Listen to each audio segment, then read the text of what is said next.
qual a sua opinião sobre? Quais são os seus argumentos sobre a existência ou não de livre-arbítrio? Eu, nesse caso específico, eu concordo muito com o Skinner, assim. Eu compactuo com as ideias dele. Eu acho que o livre-arbítrio é uma ilusão, né, que a gente criou, porque é mais fácil viver assim, eu acreditando que eu determino o que eu vou fazer e que eu pedi uma comida japonesa para jantar, não porque eu passei, sei lá, vou dar um exemplo bem simples, memórias afetivas.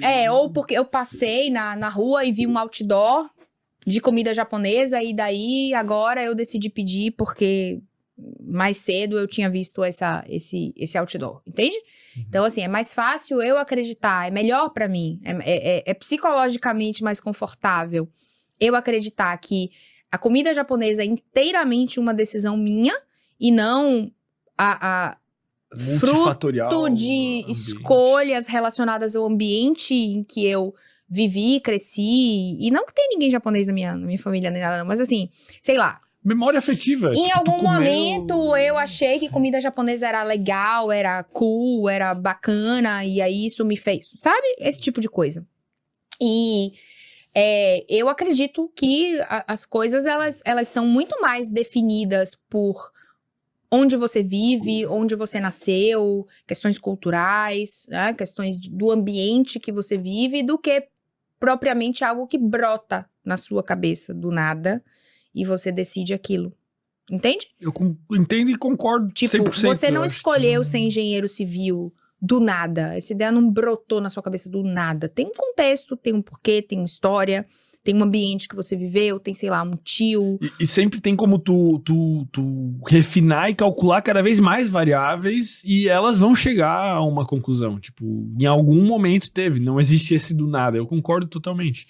Só que daí, na minha visão, essas variáveis, elas são tão complexas do ponto de vista de, tipo, sei lá, qual experiência me leva a dar um tapa na mesa agora? Tipo, qual? Da minha infância, da minha educação? Tipo, é tão complexo que é incalculável. Exato. E que é como se existisse. E aí, toda vez que a gente não tem uma explicação, a gente cria uma explicação. Porque a gente não consegue viver com eu dei um tapa na mesa porque eu não sei porque eu dei um tapa na mesa. Porque N fatores me fizeram dar um tapa na mesa. Isso a gente vê muito na própria terapia, por exemplo. O paciente, ele vai buscar terapia e ele tem, sei lá, vou dar um exemplo didático. Ele tem uma fobia específica. Tem um medo irracional de elevador, ou de barata, ou de avião.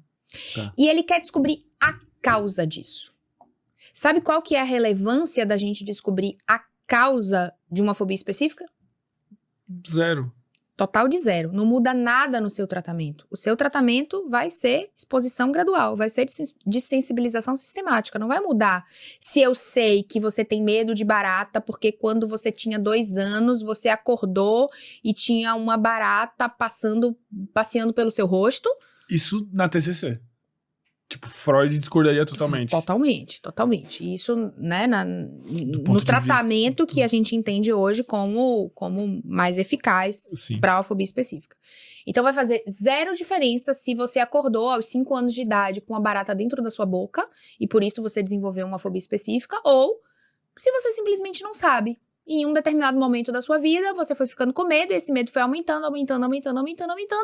E hoje você tem pavor de barata. Se entrar uma barata aqui, você se desespera. Não faz a menor diferença. Mas por que as pessoas querem saber a origem, querem saber a causa, querem saber a razão? Porque isso conforta, porque isso explica, porque isso... a gente brinca na psicologia, fecha a gestalt, né? Isso fecha o seu entendimento sobre aquilo. E aí você diz, pronto, ufa. Agora tá fazendo sentido, eu entendi porque eu tenho isso, então tá bom. Isso resolve o que do ponto de vista do seu problema? Nada também. Isso não resolve nada. De ressignificar um trauma ou de, sei lá, eu revisitar essa minha situação traumática, tipo, mentalmente. Tem alguma coisa nesse sentido que tu veja como um tratamento eficaz? Não sei se tu entende. Aí, sim, no TEPT, por exemplo, a gente vai fazer isso. O que é TEPT, perdão? Transtorno do estresse pós-traumático. Tá. Mas a gente tem critérios bem definidos do que a gente chama de trauma hoje na ciência. Não é, por exemplo, o que a psicanálise chama de trauma. Não é o que o senso comum entende por trauma. O que é um trauma científico? Estupro, assalto, sequestro, ver a morte de alguém próximo, acidente grave. Tá, e o que o senso comum veria como trauma? Um término de namoro? Término de namoro. Minha mãe me bateu quando eu era criança. Vai gerar um trauma. Não, isso aí são situações adversas da vida, fatores estressantes. Isso não é trauma, tá? Então, trauma hoje na ciência é esse escopo de situações muito, muito graves. Estupro, sequestro, assalto, ver, assim, a morte de alguém morrer na sua frente na calçada lá. Uma lesão corporal muito grave, talvez, tipo, perder um acidente muito grave, isso é considerado trauma hoje, mas minha mãe me batia quando eu era criança.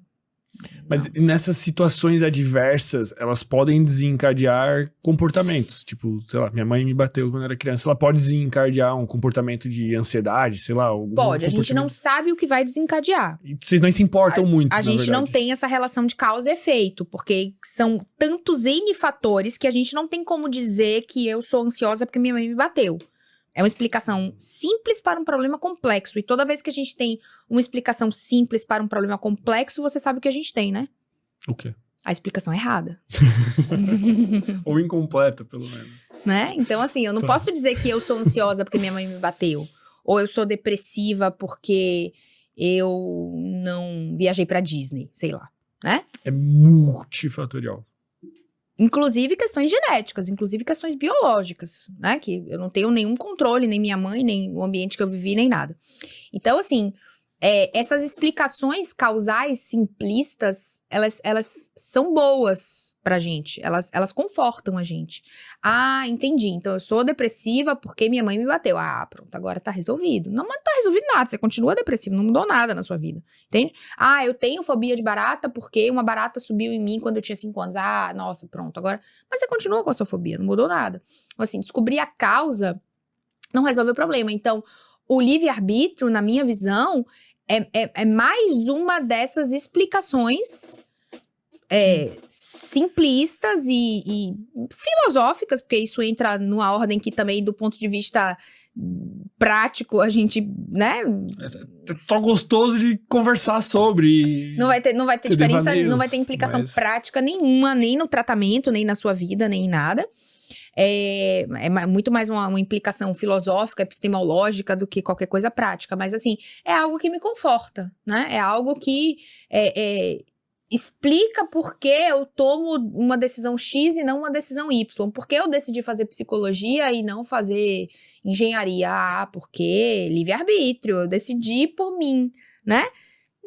Então, assim... Toda vez que eu olho para essa questão do livre-arbítrio, eu gosto de meio que sugerir à audiência e a mim mesmo que, por estar tendo essa discussão e por estar novamente chegando a essa conclusão da inexistência, tirem como aprendizado disso a importância de você modular o seu ambiente. Então, tipo, aproveita que tu tá ouvindo isso agora como um fator ambiental externo e tira esse momento agora ou depois do episódio pra pensar, cara, o que está no meu entorno e o que a minha falta de consciência total vai me levar a fazer. Eu uso isso pra pessoa, por exemplo, assim, para agora depois do episódio e pensa quem tu tá seguindo no Instagram, por exemplo. Porque o Instagram é um ambiente, tu passa quantas horas por dia no Instagram? Tu tá sendo bombardeado? O que eu fiz depois de decidir essas coisas? Eu dei um follow em um monte de gente. Eu, por exemplo, por ter esses gatilhos, eu não tenho problema, tipo, com bebida, né? Mas, cara, me dá gatilho ver um story dia de semana de um conhecido meu, porra, na balada, velho. Me dá gatilho, cara. Me dá aquilo, puta, e se eu fosse, mas só hoje, mas não sei o quê. Cara, eu parei de seguir esse tipo de gente. Ou quem eu não podia parar de seguir, eu ocultei. Ocultou.